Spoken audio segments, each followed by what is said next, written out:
여러분, 이 성경이 뭐죠? 하나님의 말씀입니다. 하나님의 말씀은 그냥 글 혹은 글귀, 어떤 그런 좋은 말, 이것이 아니고 하나님의 말씀은 생명입니다. 여러분 믿으십니까? 하나님의 말씀이 세상을 창조하셨어요. 하나님은 말씀으로 세상을 창조하셨습니다. 그래서 이 하나님의 말씀이 생명이고 이게 파워, 능력입니다. 두나미스라고 얘기하는 다이너마이트 같은 거, 엄청난 폭발력, 이게 어디 있다고요? 이 성경에 있습니다. 그래서 저와 여러분들이 이 성경을 정말 늘 사랑하고 읽고 묵상하고 공부하고 외우고, 그죠? 늘 생각하고 이대로 살려고 애쓰는 가장 큰 이유 중에 하나가, 이게 단순한 어떤 언어나 글귀가 아니라 이게 생명이기 때문에 그래요. 그리고 이 말씀이 육신이 되어 오신 분이 예수 그리스도다, 이렇게 요한복음에서 이렇게 말씀해 주고 있지 않습니까? 그래서 이 말씀은 굉장한 파워가 있다는 것을 여러분 아셔야 됩니다. 하다못해 우리 인간의 말도 힘이 있지 않습니까, 여러분? 그죠? 그래서 말 조심하라, 부정적인 말 하지 말라, 아침에 일어나서 죽겠다 이거 하지 말라, 말대로 된다 이런 말을 할 정도로 연약한 인간의 말도 힘이 있습니다. 그런데 하나님의 말씀은 하물며 하나님의 말씀은 엄청난 파워와 힘이 있습니다. 그래서 우리가 그 말씀을 우리가 읽는 거고요, 그 말씀을 우리가 외우는 거고, 그래서 성경에서는 예레미야서에 보면 이 말씀을 먹으라고 말씀합니다. 말씀을 먹어라. 우리의 영혼이, 우리가 읽는 것 같지만 우리의 영혼이 우리가 읽을 때 이 말씀을 먹는 것입니다. 여러분, 여전히 하나님은 이 말씀으로 창조하셨지만 재창조를 하고 계십니다. 저와 여러분들의 재창조가 일어나야 될 부분들이 있습니까, 없습니까? 있죠. 많이 있습니다. 우리의 삶에서 하나님의 말씀으로 재창조되어야 될 분이 굉장히 많이 있어요. 우리 마음에 있는 많은 상처와 어려움들, 그죠? 이런 부분도 다시 태어나야 돼요. 다시 재창조가 되어야 됩니다. 뭐가 한다고요? 하나님의 말씀이 재창조를 일으키는 겁니다. 지난주에도 제가 잠깐 서두에 여러분들에게 강조드렸지만, 여러분, 하나님의 이 말씀이 터치하는 곳에 하나님의 은혜가 임합니다. 하나님의 말씀이, 이 생명이 여러분의 생각을 터치하면 여러분의 생각의 변화가 생기기 시작하고요, 생각의 은혜가 임합니다. 그리고 조금 더 내려와서 우리 마음을 터치하면 우리 마음에 은혜가 임합니다. 그래서 가슴이 찡해지고요, 눈물이 나고, 소위 말해서 여러분이 은혜 받았다, 그런 표현을 쓰는 것이 이 하나님의 생명이 우리 마음을 터치하셨기 때문에 그래요. 그리고 여러분, 하나님의 말씀이 저와 여러분의 삶을 터치할 때 삶의 변화가 생기는 거예요. 우리는 그동안 정말 열심히 제자 훈련하고 성역 공부하고 열심히 이제 말씀을 외우고 많이 했습니다. 그래서 이 말씀이 우리 생각을 많이 터치해 주셨어요. 그래서 우리가 많은 깨달음을 얻었습니다. 야, 이거구나, 하나님이 이런 분이시구나, 신앙생활이라는 이렇게 하는구나, 많이 깨달았어요. 그렇죠? 그죠? 그래서 이 시대에 많은 분들이 정말 성경 공부를 열심히 해서 성경에 대해서 많이 알고 계십니다. 그리고 또 수련회 가거나 또 설교를 듣거나 주일 예배 시간이나 이럴 때 하나님의 말씀을 들으면서 하나님의 말씀이 우리의 심장을, 우리의 마음을, 가슴을 많이 터치하셨어요. 그래서 여러분들이 나가시다가, 목사님 오늘 은혜 많이 받았습니다, 막 가슴이 뜨겁고 막 쿵쾅거리고 얼마나 참 좋습니까? 눈물도 나고, 그죠? 그러면서 막 카타르시스도 막 일어나고 너무 좋아요. 그래서 정말 예배가 좋다, 또 신앙생활하는 게 막 살맛 난다. 그런데 말입니다, 문제는 왜 우리의 삶에서는 그런 은혜가, 삶의 현장에서는 그런 은혜가 많지 않느냐, 이것입니다. 만약에 하나님의 말씀이 우리의 삶을 터치할 수 있도록 우리가 하나님의 말씀에 순종했더라면, 하나님의 말씀을 내 삶에서 이론으로 가슴으로 알고 있는 게 아니라 적용을 했더라면, 그러면 우리의 삶이 요셉의 삶처럼 변하게 될 것입니다. 여러분, 요셉에 대해서 평가하던 사람들은요, 하나님에 대해서 모르던 사람들이에요. 보디발이라는 사람이 하나님을 섬기는 사람이 아니었습니다. 그 주변에 이집트에 있는 사람들이 하나님을 아는 사람은 한 사람도 없었어요. 그런데 요셉의 삶을 통해서 하나님을 얘기해요. 하나님이라는 분이 존재하시는구나. 살아있는 신이구나. 요셉이 손대는 일마다 잘 되는 것을 보면서 하나님이 계시는구나 라고 할 정도로 그의 삶이 너무너무나 복받은 그런 삶이었어요. 여러분, 하나님의 디자인은요, 하나님은 저와 여러분들이 복받기를 원하세요. 저 천국에서만 천국 같은 생활을 하는 것이 아니라 이 땅에서부터 하나님의 나라는 이미 임했어요. 그죠? 그래서 하나님의 디자인은 여러분들이 이 땅에서도부터 하나님의 나라를 살기를 원하시는 거예요. 문제는 뭐냐면 하나님의 말씀의 터치가 내 삶의 현장에서 있느냐 없느냐는 거예요. 여러분에게 아주 놀라운 비결을 오늘 말씀드렸습니다. 하나님의 말씀이 내 삶을 터치할 때 여러분의 삶에 엄청난 변화가 생길 것입니다. 그래서 기독교는 종교가 아니지만 이제 캐러걸라이즈가 그렇게 되어 있으니까 사람들이 뭐라고 부르냐면 기독교는 실천의 종교다, 삶의 종교다 이렇게 불러요. 체험의 종교다. 왜냐하면 기독교는요 그냥 이론으로나 또 마음의 무슨 문제 해결, 마음의 평안 이걸로 끝나는 것이 아니기 때문에 그래요. 기독교는 손과 발이 움직여서 삶의 종교인 것입니다.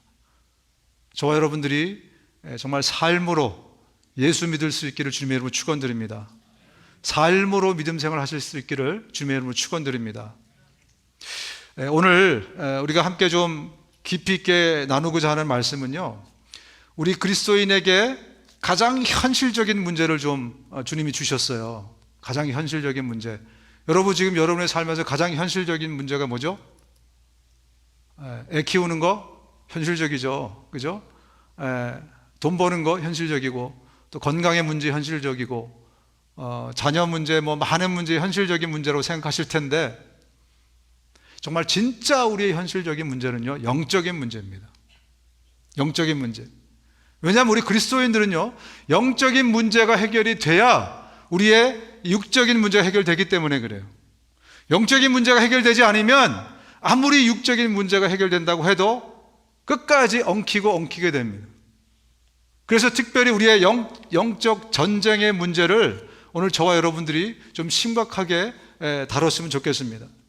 그럼 최근 들어서 LA 카운티, 오렌지 카운티 마찬가지지만요, 다시 이 코비드 바이러스가 지금 굉장히 활성화되고 있습니다. 그래서 제가 신문을 보니까 지난 한 달 동안에 8월 한 달 동안에 LA 카운티 같은 경우는 거의 이 확진자 숫자가 2배로 늘어났다 그래요.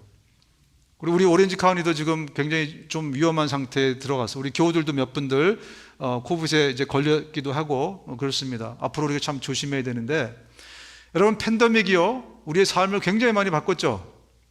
그죠? 이제 마켓 갔다 와가지고 세정제 안 뿌리시는 분 계십니까? 굉장히 용감하신 분이에요. 그죠? 아마 예전에 팬데믹 이전에 마켓 보고 와서 세정제 뿌리고 책상 닦고 이러면 저 사람 결벽증 있나? 아마 그렇게 얘기했을 거예요. 그죠? 근데 지금은 누구도 그런 사람 보고 결벽증이 있다고 얘기하지 않습니다. 그죠? 우리의 삶이 팬데믹, before pandemic, after pandemic 완전히 변해버린 것 중에 하나가 바로 그런 거예요. 그 전에 여러분 이 바이러스가 세균이 눈에 보이지 않았기 때문에, 만질 수 없었기 때문에 우리는 어떻게 취급했습니까? 마치 없는 것처럼 취급했어요. 그죠?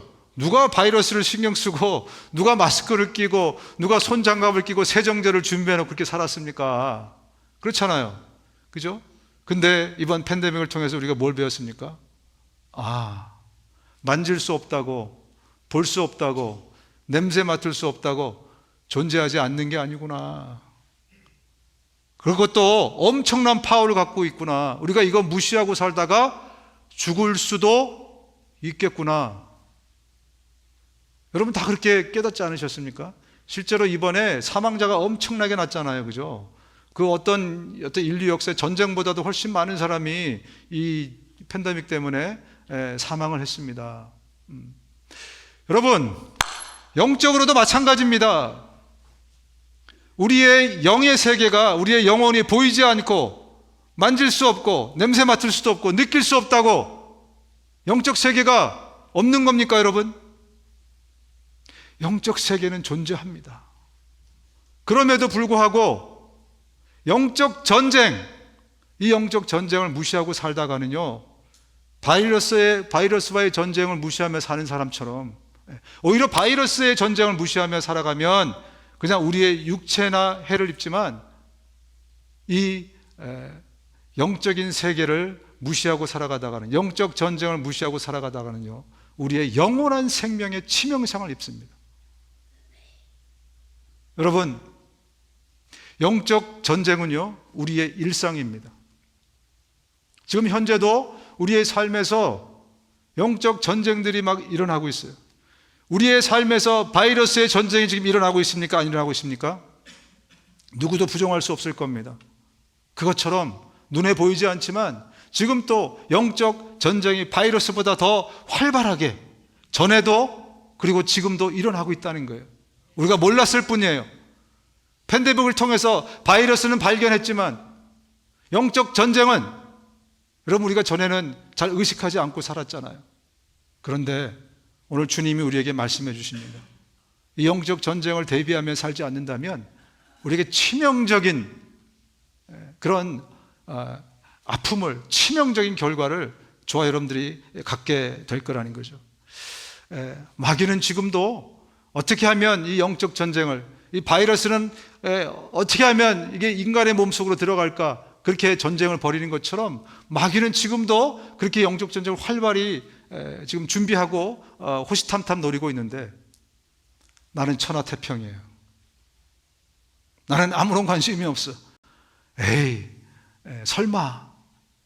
그러다가 6.25 전쟁이 벌어진 거 아니겠습니까, 여러분? 여러분, 6.25 전쟁, 왜 6.25 전쟁이 벌어졌습니까? 저 북한에서는 완전히 전쟁 준비를 하고, 모든 준비를 하고 중공군과도 다 연결해가지고 막 준비하고 있는데, 남한은 천하태평이었어요. 그죠?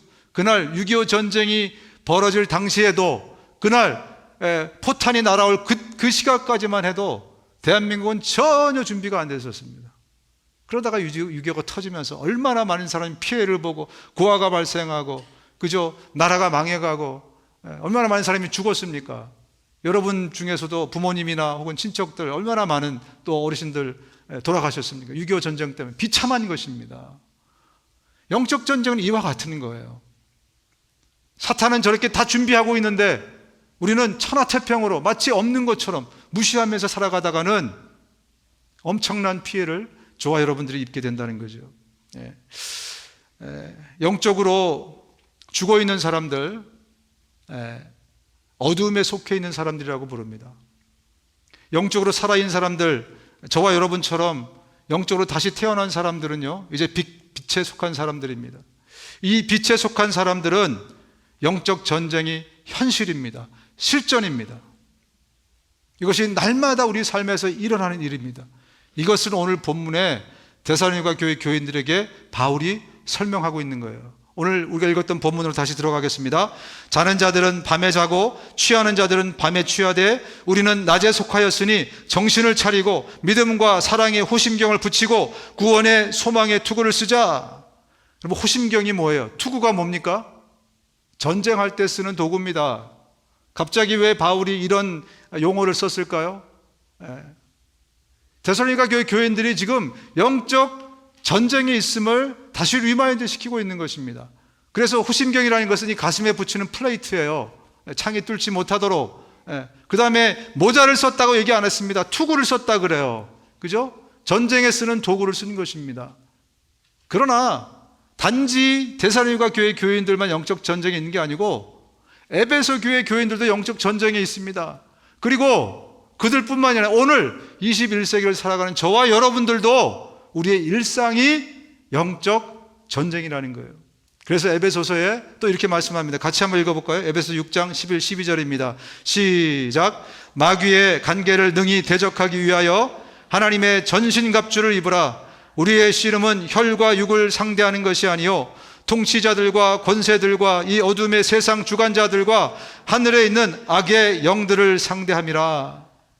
우리의 싸움은요, 이 육신에 그냥 무슨 원수 맺고 뭐 이런 머리끄댕이 잡고 싸우는 이런 싸움이 아니라는 거예요. 뭐 돈 문제 가지고 혹은 뭐 내 자존심을 건드려서 뭐 이거 가지고 전쟁 일으킨 이런 싸움이 아니고, 먹고 사는 또 그 전쟁이 아니고요. 우리의 싸움은 본질적인 전쟁, 영적인 전쟁이라는 겁니다. 이 본질의 전쟁에서 승리하지 못하면, 그러면 우리 이 비본질의 육신의 삶에서 어떻게 우리가 승리할 수 있겠습니까? 그죠? 네. 그래서 혈과 육의 싸움이 아니다. 영적 전쟁을 얼럴트해서 준비하면서 그 전쟁을 맞서 싸워야 된다. 이렇게 성경이 강조하고 있는 겁니다. 여러분, 저와 여러분들은 새로 태어났습니다. 아멘. 우리가 예수를 믿고 예수 그리스도가 우리를 위해서 십자가에 죽으시고 부활하셔서 저와 여러분들의 모든 죄를 다 감당해 주셨습니다. 그래서 그것을 주님 주신 그 믿음으로 우리가 믿게 되면 새로 태어나게 됩니다. 성령을 통해서 우리가 새로 태어나게 되죠. 새로 태어나게 된 사람들은요, 여러분에게 늘 강조드리지만 우리는 두 세상을 이제 동시에 살아가게 되어 있습니다. 첫 번째, 우리가 살고 있던 육신의 세상입니다. 또 하나는 영적인 세상이 시작된 거예요. 그래서 저와 여러분들은 지금 두 세상을 동시에 살고 있습니다. 하나는 물리적인 육신의 세상, 또 하나는 영적인 세상. 이 물리적인 세상에는 아까 말씀드린 것처럼 이런 바이러스와 세균과 이런 것들이 늘 전쟁을 벌이고 있지만 내 눈에 안 보여도, 느끼지 못해도, 영적인 세상에서는 지금 마귀와 그의 졸개들인 사탄 귀신들과, 사탄의 그 졸개들인 귀신들과 악한 영들이 저와 여러분들을 무너뜨리려고 호시탐탐 노리고 있는 그 세상을 저와 여러분들이 지금 함께 살아가고 있다는 것입니다. 여러분, 이 팬데믹이 우리의 세상을 완전히 뒤집어 놓은 것처럼, 팬데믹을 통해서 우리가 다른 세상을 지금 살게 된 것처럼, 오늘 저와 여러분들이 이 영적 세상을 다시 한번 우리가 보면서 예배 전과 예배 이후에 여러분의 삶이 완전히 달라질 수 있기를 주님의 이름으로 축원드립니다. 하나님이 분명히 우리에게 오늘 이 본문의 말씀을 통해서 저와 여러분들의 삶이, 우리의 일상이 영적 전쟁의 한가운데 있음을 분명히 말씀해 주셨음에도 불구하고 우리가 무시하고 살다가는 정말 큰 일을 저와 여러분들이 겪게 될 것입니다. 예수님이 제자들을 이제 모집한 다음에 훈련들을 시키지 않습니까? 제자 훈련에서 제일 중요한 것 중에 하나 복음을 전하는 거 아니겠습니까? 예수님의 제자로서, 그죠? 그런데 이 복음을 전하는 것과 더불어서 복음과 함께 한 가지 더 주신 것이 있습니다. 그게 뭔지 우리가 한번 보겠습니다. 마가복음 3장 14, 15절입니다. 마가복음 3장 14, 15절. 이에 12를 세우셨으니 이는 자기와 함께 있게 하시고 또 보내사 전도도 하며, 그 다음에 뭐죠? 귀신을 내쫓는 권능, 귀신을 내쫓는 파워, 영적인 파워도 함께 주셨다. 왜 그랬을까요?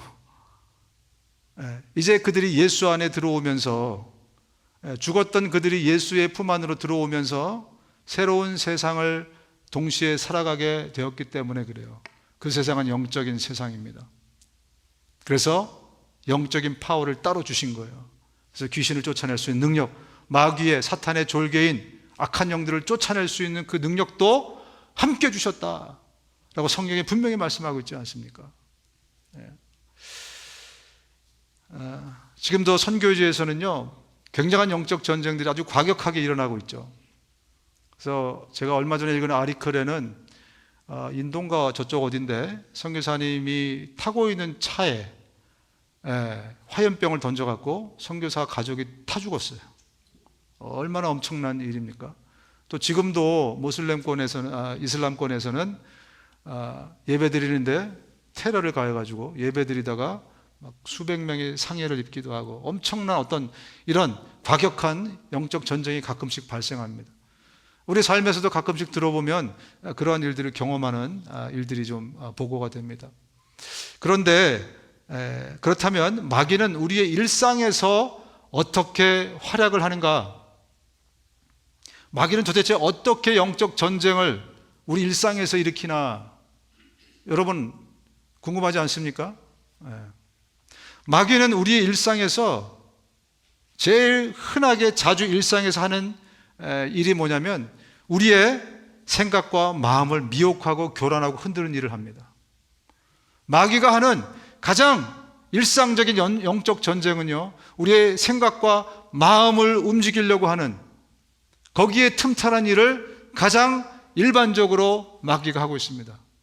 그것을 성경은 예수님의 제자들의 삶을 통해서 우리에게 분명하게 보여주고 있어요. 첫 번째 예수님의 제자, 가장 예수님의 제자 중에서 미련했던 제자가 누굽니까? 가장 바보 같은 제자, 가룟 유다죠. 가룟 유다, 그죠? 자기의 스승을 팔아버린 가룟 유다. 가룟 유다의 삶을 통해서 먼저 우리에게 말씀해 주십니다. 마귀의 역사는요, 일상에서 일어난다는 거예요. 우리의 삶에서 항상 있는 일임을 말씀해 주고 있습니다. 마귀가 벌써 시몬의 아들 가룟 유다의 마음에 예수를 팔려는 생각을 넣었다, 이렇게 기록하고 있어요. 자, 지금 누가 뭘 했죠? 마귀가 생각을 넣었대요. 그죠? 누구에게 넣었습니까? 마귀가 누구에게 생각을 넣었어요? 가룟 유다에게. 무슨 생각입니까? 예수를 팔 생각. 제가 질문하겠습니다. 예수를 팔 생각은 원래 누구 생각이었어요? 너무 쉽죠? 마귀의 생각이었습니다. 가룟 유다는 예수를 팔 생각이 있었다 없었다? 없었어요. 이것은 가룟 유다의 생각이 아니었습니다. 그런데 마귀가 가룟 유다의 뭐를 교란한 겁니까? 생각을 교란한 거예요. 거기에다가 예수를 팔 생각을 집어넣었다 그래요. 문제는 왜 가룟 유다는 마귀에게 이용당했나? 인류 역사의 가장 저주스러운 일을 가룟 유다가 하게 되는데 왜 마귀에게 이용당하고 속았나? 이거 우리가 알아야 될 거 아닙니까? 그래야 영적 전쟁에서 저와 여러분들이 승리할 수 있지 않겠습니까? 왜 그는 마귀에게 이용당했나? 가룟 유다는요, 돈을 사랑하는 사람이었다고 합니다. 세상 사랑하는 사람이었어요. 예수님을 쫓아다녔지만 그의 중심은 늘 돈에 있었어요. 주님을 사랑하지 않았다는 게 아니에요. 여러분, 이스라엘 백성들은요, 하나님을 배반한 적이 없어요. 한 번도. 결혼을 했는데 남편을 배반한 적이 한 번도 없어요. 진짜로. 근데 이웃집 아저씨도 5% 사랑했을 뿐이에요. 그게 이스라엘 백성들이고 오늘 우리 현대 그리스도인들의 모습이에요. 우리가 언제 하나님을 배신했어요? 여러분, 그렇게 얘기할 겁니다. 그런데 이웃집 여자도 조금, 이웃집 남자도 조금 그렇게 얘기할 겁니다. 하나님 입장에서는 그게 배신인 거예요. 하나님을 멸시한 거죠. 여러분, 입장 바꿔놓고 생각해 보세요. 그죠? 내 남편이 이웃집 여자를, 여보, 내가 딱 2%만 내가 그 여자를 바라볼게. 용납하시겠습니까? 국물도 없죠. 그죠? 국물도 없는 얘기잖아요. 여러분, 이 가룟 유다는 예수님을 쫓아다니면서도, 그러면서도 그는 돈을 사랑했어요. 그래서 요한복음 12장에 보면 그는 돈꾀를 맡고 있으면서 거기에 있는 돈을 자주 훔쳐내는 도둑이었기 때문이다. 쉽게 말하면 헌금을 훔쳐냈어요. 계속 돈을 사랑했기 때문에. 예수님을 쫓으면서도 돈을 사랑한 가룟 유다, 그가 갖고 있는 이 욕망, 욕심, 그것을 틈타서 마귀의 생각을 집어넣은 겁니다. 여러분, 이렇듯 우리 안에 있는 이 죄성들이 있습니다. 우리가 갖고 있는 질투심, 우리가 갖고 있는 욕망, 욕심, 교만, 우리가 갖고 있는 미움, 두려움, 근심, 걱정, 죄로 인해 생겨난 우리 안에 있는 이것들은 마귀가 들어오는 통로가 됩니다. 그래서 마귀는 이것을 틈타서 자기의 생각을 우리의 생각에, 마음에 집어넣고 우리를 이용하기 시작하는 겁니다. 이것이 가장 일반적으로 나타나는 영적 전쟁입니다. 따라서 저와 여러분들이 제일 먼저 해야 될 것은, 우리의 죄성이 올라올 때 제일 먼저 해야 될 게 뭡니까, 여러분? 예수 그리스도의 이름으로, 그 권능의 이름으로 쫓아내십시오.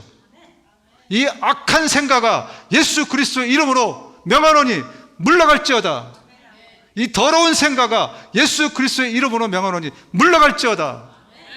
예수의 이름에 권능이 있다면 그리고 그 이름 우리에게 주셨기 때문에, 그리고 쓰라고 말씀하셨기 때문에 저와 여러분들이 우리의 삶의 현장에서 그 말씀을, 그 권능을 사용하시기 바랍니다. 그렇지 않으면 이것을 통해서 마귀가 영적 전쟁을 벌이게 되어 있습니다. 여러분, 또 한 가지, 우리가 그것을 내쫓아야 되고, 또 한 가지는 하나님의 말씀을 우리 안에 채워야 됩니다. 여러분, 말씀은 힘이고 파워고 권능이에요. 말씀이 비어있는 자리에 우리 안에 있는 죄성들이 올라와서 그 공간을 채우게 돼 있어요. 여러분, 우리의 죄성은 원래부터 시기와 미움과 다툼을 갖고 있는 사람들이에요. 에이, 저 우리 김창기 집사님처럼 착한 사람이 어디 있어요? 저 사람이 무슨 질투를 해? 저렇게 착한 사람이. 아니에요. 아주 나쁜 인간입니다. 알고 보면 권태사 목사 아주 나쁜 인간이에요. 다만 하나님의 그 권능의 말씀으로 이것을 누르고 있는 거예요. 이 말씀의 자리가 비잖아요. 그럼 이것이 비집고 올라와서 나의 공간을 채우게 됩니다. 그래서 뒷담화를 하게 돼 있어요, 여러분이. 네? 제가 뒷담화 안 할 것 같죠? 네. 말씀이 제 안에 없으면요, 컨트롤이 안 됩니다. 제가 시기 질투 안 할 것 같죠? 그죠? 생긴 그렇게 보이지만 절대 그렇지 않아요. 그것은 저의 타락한 본성이 갖고 있는 저의 본성이에요. 모두가 마찬가지입니다. 하나님의 말씀의 자리가 빈 공간은 그런 것들이 채우게 돼 있어요. 그러면 그때 마귀가 그것을 통해서 들어오게 되어 있습니다. 여러분, 하나님의 말씀은 뭡니까? 하나님의 말씀은 힘입니다. 성령의 곧 하나님의 말씀을 가지라.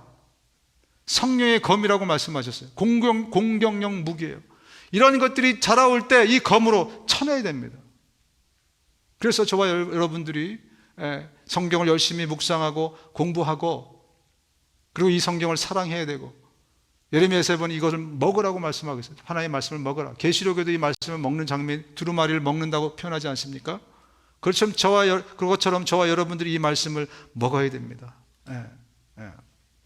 여러분, 이것으로 우리는 주님의 정말 주신 은혜들을 우리가 담아내고, 그리고 마귀의 이 세력으로부터 이 전쟁을 승리하게 그렇게 만들어 가는 것입니다. 만약에 여러분의 삶에 말씀이 없다면 나는 지금 무방비로 산다 라고 여러분들이 보시면 되겠습니다. 여러분, 우리가 하나님의 말씀을 읽을 때요, 여러분들이 다 말씀을 이해할 수 없습니다. 그걸 인정하고 읽으셔야 돼요. 어떤 분은 말씀을 읽으면 정말 꿀처럼 달아서 곧바로 수면에 들어가시는 분들이 계실 겁니다. 그죠? 어떤 분들은 말씀을 읽어도 이해가 안 되는 분, 어떤 분들은 말씀을 읽으면 또 쫙 빨아들여서 그 말씀의 의미를 생각하고 적용이 되고, 이런 분들이 계실 거예요. 그러나 여러분, 내가 이 된장찌개를 알고 먹거나 모르고 먹어도 먹는 것은요, 성경의 말씀을 먹으라고 했는데 먹는 것은요, 우리 모두에게 살이 되고 피가 됩니다. 우리의 영혼에 살이 되고 피가 돼요. 내가 말씀이 이해가 안 돼서 못 먹는다, 있을 수 없는 거예요. 여러분, 이 안에 있는 성분이 이해가 안 되기 때문에, 이 안에 있는 잡채는 도대체 어떤 성분인가, 나는 이걸 모르면 도저히 먹을 수 없다라고 얘기하는 분은 아무도 안 계실 거예요. 주면은 할렐루야 감사합니다 하면서 드실 거 아니에요. 하나님의 말씀이 그런 겁니다. 그런데 어찌하여 우리는 이 핑계 저 핑계 요 핑계를 대면서 주의 말씀을 자꾸 멀리하고 계십니까? 교회에서 자꾸 이런 프로그램들을 자꾸 만드는 것은 우리의 신앙생활이 프로그램으로 돌아가서는 안 됩니다. 그런데 자꾸 만드는 것은 그런 연약한 분들 때문에 그래요. 그래서 여러분들이요, 몸 움직여서 오셔서 앉아 계세요. 거기 앉아 계시는 것만으로도 여러분에게 피가 되고 살이 되는 일들이 생기게 될 것입니다. 여러분, 첫 번째, 우리는 지금 이 가룟 유다라는 예수님의 제자 중에서 제일 어리버리하고 어리석은 제자의 삶을 봤다면, 예수님의 제자 중에서 가장 뛰어난 수제자가 누굽니까? 베드로는 어땠을까요? 여러분, 이 베드로가 가이사랴 빌립보에서 한번 폭풍 칭찬을 받았다고 말씀드렸죠. 세상 사람들이 나를 누구라 하느냐 그랬더니 베드로가 주는 그리스도시요 살아계신 하나님의 아들입니다 라고 얘기하면서, 야 바야나 시몬아, 네가 정답을 말했다. 하나님이 너한테 가르쳐줘서 네가 정답을 얘기한 거야. 네 믿음의 고백에 내가 교회를 세우겠다, 천국 열쇠를 너에게 주겠다. 막 얼마나 폭풍 칭찬을 딱 합니까? 그런데 말입니다, 바로 몇 초 뒤에 어떤 일이 벌어지니까, 몇 초 뒤에 예수님이 이렇게 말씀하십니다. 사탄아, 내 뒤로 물러가라. 너는 나에게 걸림돌이다. 너는 하나님의 일을 생각하지 않고 사람의 일만 생각하는구나. 갑자기 사탄이 돼버렸어요. 그 폭풍 칭찬받은 베드로가 왜 갑자기 사탄이 됐을까? 그럼 이 구절을 읽을 때마다 궁금하지 않으셨습니까? 너무 충격적이라서 아마 다들 이 구절을 읽은 분들은 궁금증이 있으셨을 거예요. 왜 갑자기 하루아침에 폭풍 칭찬이 사탄으로 변했을까? 지금 여기서 얘기하는 사람의 일을 생각한다는 게 뭐냐면, 베드로 자신의 욕망, 자신의 욕심을 이야기하는 겁니다. 하나님의 일을 생각하지 않고 네 욕심, 네 욕망을 네가 드러내는구나. 왜냐하면 지금 베드로와 제자들의 관심은요, 예수님이 십자가를 지신 이후에도 그들의 관심은 하나님의 나라가 이 땅에 세워지기를 원했었어요. 그래서 그들은 지금 예수님 십자가를 지러 가는 도중에도 싸웁니다. 그 다음에 누가복음 9장에 보면 제자들 사이에 누가 가장 위대하냐는 문제로 말다툼을 벌이고 있었다. 말다툼이 벌어졌다. 또 뭐 요한의 엄마가 와가지고, 우리 아들 하나들은, 요한은, 야고보는 여기에다가 자유정, 영의정 세워달라, 이렇게까지 얘기하지 않았습니다. 그들은 성령이 오시기까지 모두가 다 이 땅에 하나님의 나라가 세워지기를 원했어요. 그러니까 예수가 죽으면 돼요, 안 돼요? 선생님이 돌아가시면 돼요, 안 돼요? 안 되잖아요. 사탄에게 있어서 예수님이 십자가에 돌아가시면 돼요, 안 돼요? 사탄에게 안 되죠. 우리 인류의 죄를 구속하실 건데 사탄이 그걸 막아야죠. 지금 누가 대신 사탄의 짓을 하고 있는 거예요? 베드로가 사탄의 일을 하고 있는 겁니다. 사탄을 대신해서 예수님, 원어를 보면요, 예수님의 멱살을 잡고 예수님에게 큰 소리로 항변하면서, 예수님, 그렇게 해서는 안 됩니다 라고 얘기를 했어요. 그러니까 예수님이 사탄아 물러가라. 다시 말하면 지금 자기의 욕망 때문에 사탄이 베드로에게 들어가서 사탄 역할을, 지금 사탄이 해야 될 역할을 베드로가 하고 있는 겁니다. 여러분, 이렇듯 가장 어리석은 제자 가룟 유다를 비롯해서 가장 수제자 베드로까지도 영적 전쟁에서 실패하면, 그러면 어떻게 됩니까? 사탄에게 이용당해요. 사탄이 우리의 생각과 마음을 쥐고 흔들면서 결국은 사탄의 종으로 우리가 살아가게 됩니다. 권태산 목사는 여러분들이 보시기에도, 제가 결단하기에도 하나님의 종입니다. 그러나 영적 전쟁에서 제가 지게 되면 사탄의 종으로 저는 쓰일 수 있다는 거예요.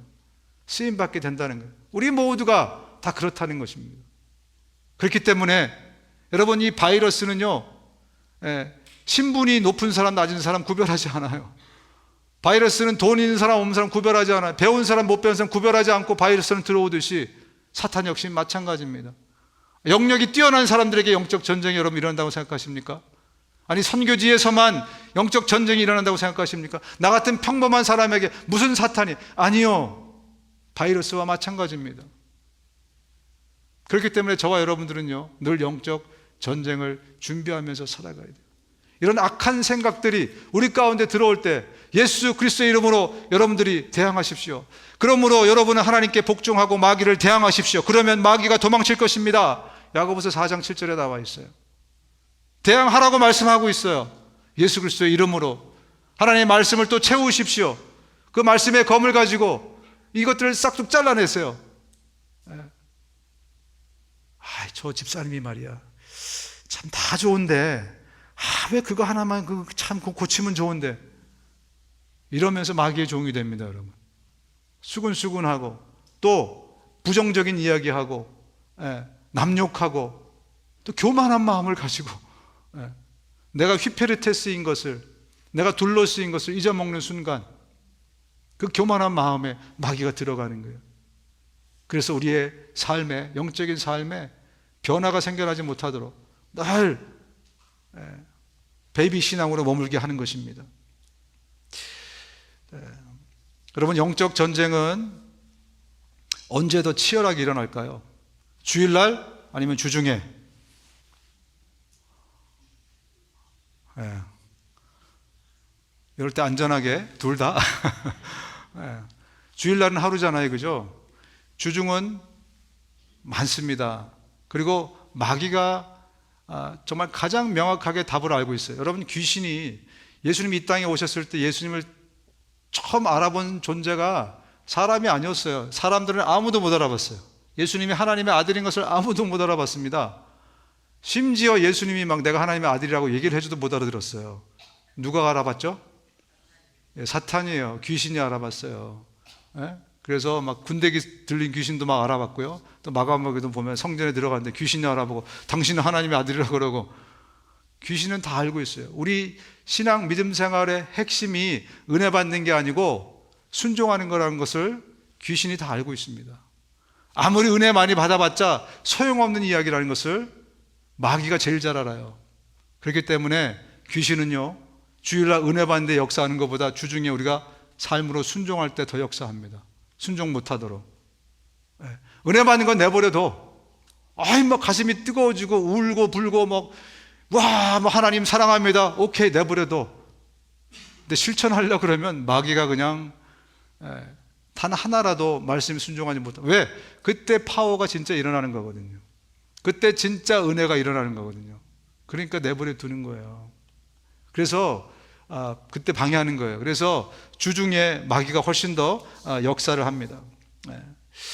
여러분, 그렇기 때문에 문제는 뭐냐면 마귀는 잠을 안 자요. 마귀는 피곤해하지 않습니다. 우리 주중엔 자야 되잖아요.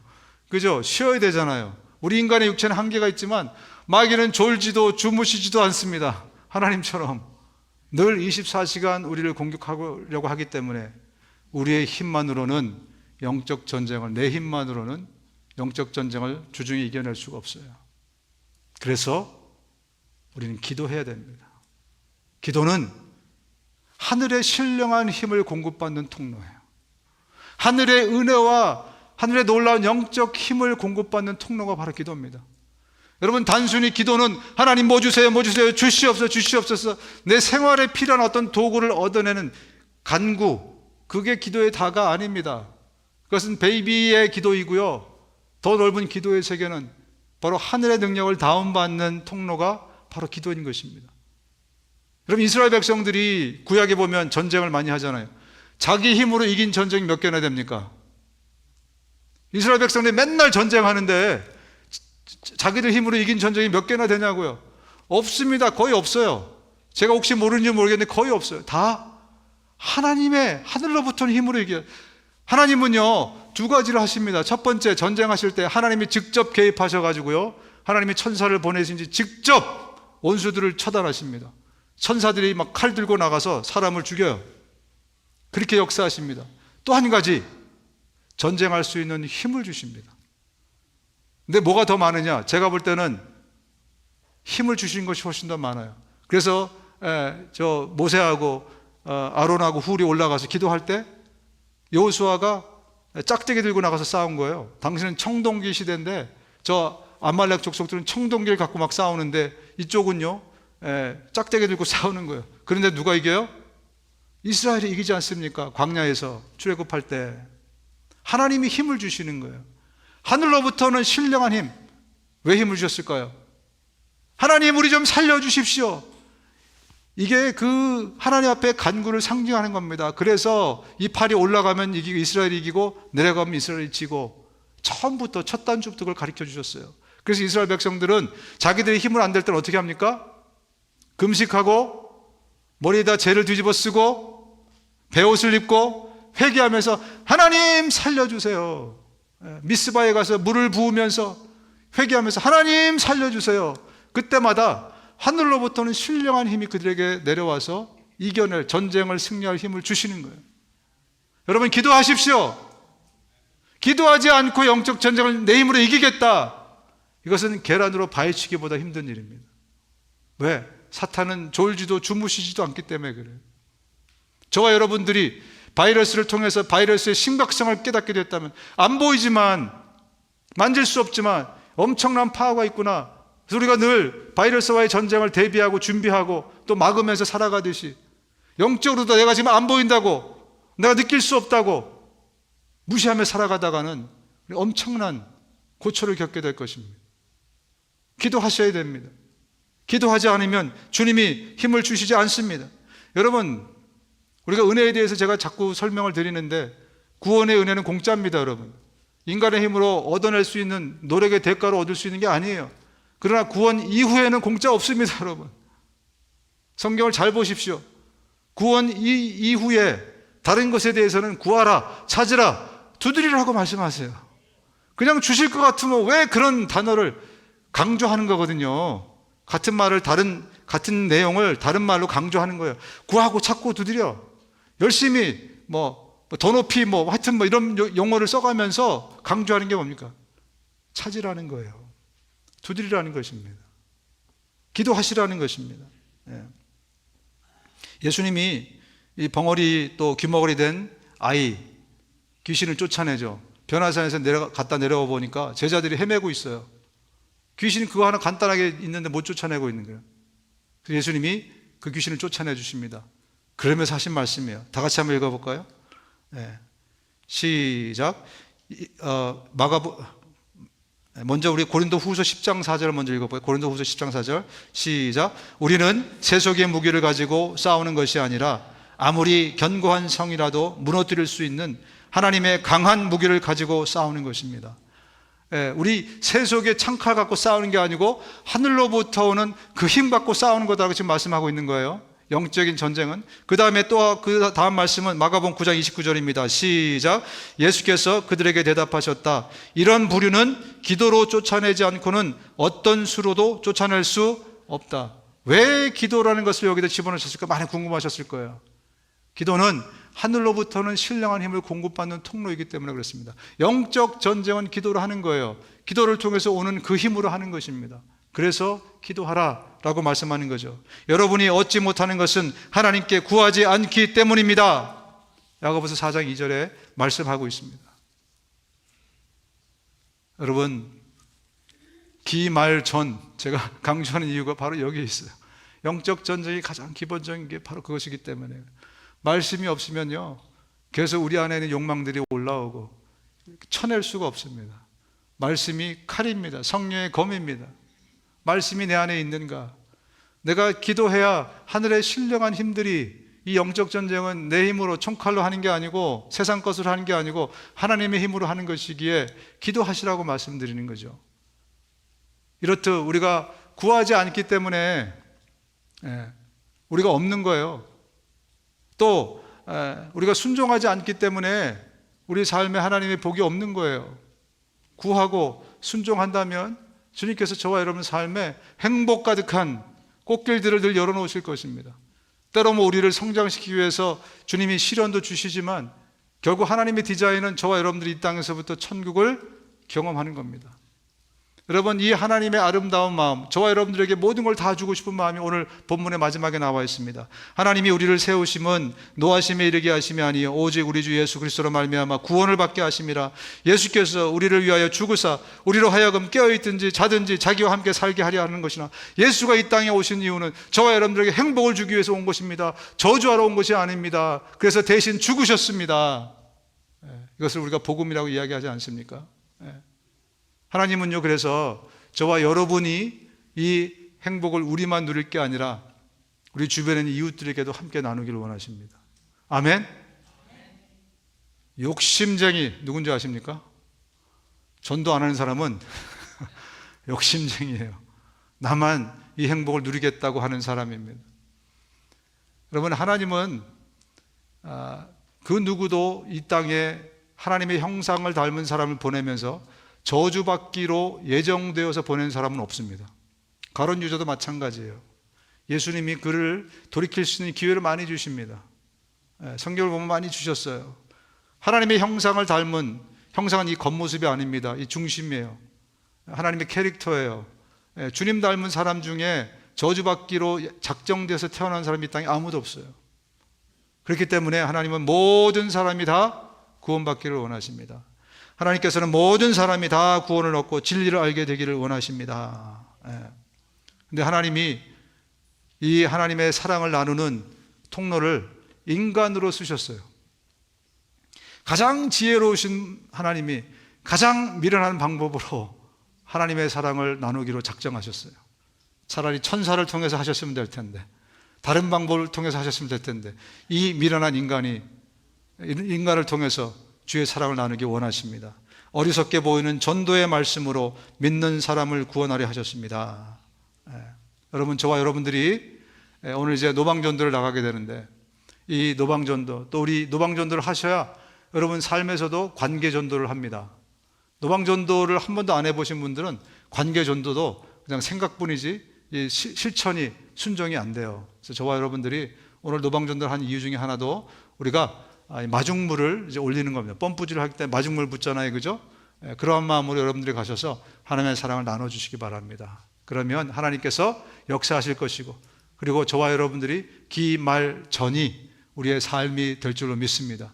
순종하는 또 삶을 살 때 하나님의 복이 넘치고, 그래서 여러분, 돈 없는 분들은 주님, 내가 주를 위해서 돈 좀 써보게 해주십시오라고 기도하세요. 내가 하나님 일 좀 하게 나 돈 좀 주십시오라고 좀 기도하십시오. 주님이 돈 주실까요? 안 주실까요? 하나님께 달렸습니다. 아멘. 저는 주시라고 믿습니다. 내가 아니라 주의 영광을 위해서 쓰겠다는데, 근데 하나님 나 좀 잘 살게 해주십시오 라고 차원다는 기도입니다. 저와 여러분들이 정말 머리가 있는 분이라면 성경이 무엇을 말씀하시는지, 하나님의 마음이 어디 있는지를 보고 달려갈 수 있기를 주님의 이름으로 축원드립니다. 눈을 감으시겠습니다. 예수께서 이 땅에 오셨습니다. 저와 여러분들이 예수 그리스도로 말미암아서 새롭게 태어났습니다. 아직까지 여러분 가운데 예수님을 여러분의 삶의 주인으로 영접하지 못한 분이 계시다면 함께 이 기도를 따라 하시면서 예수님을 영접하시기 바랍니다. 온 교우들이 함께 기도하겠습니다. 예수님, 내가 죄인으로 태어나 죄 짓고 살아가는 죄인인 것을 고백합니다. 나의 죄를 용서하여 주옵소서. 예수님이 내 죄를 대신해서 십자가에 죽으시고 부활하셔서 감사합니다. 내가 이제 예수님을 내 구세주여, 인생의 주인으로 모시기 원합니다. 나를 불쌍히 여기셔서 내 마음에 들어오시옵소서. 이제 나를 다스려 주시고 하나님의 나라로 나를 인도해 주십시오. 예수님의 이름으로 기도합니다. 아멘.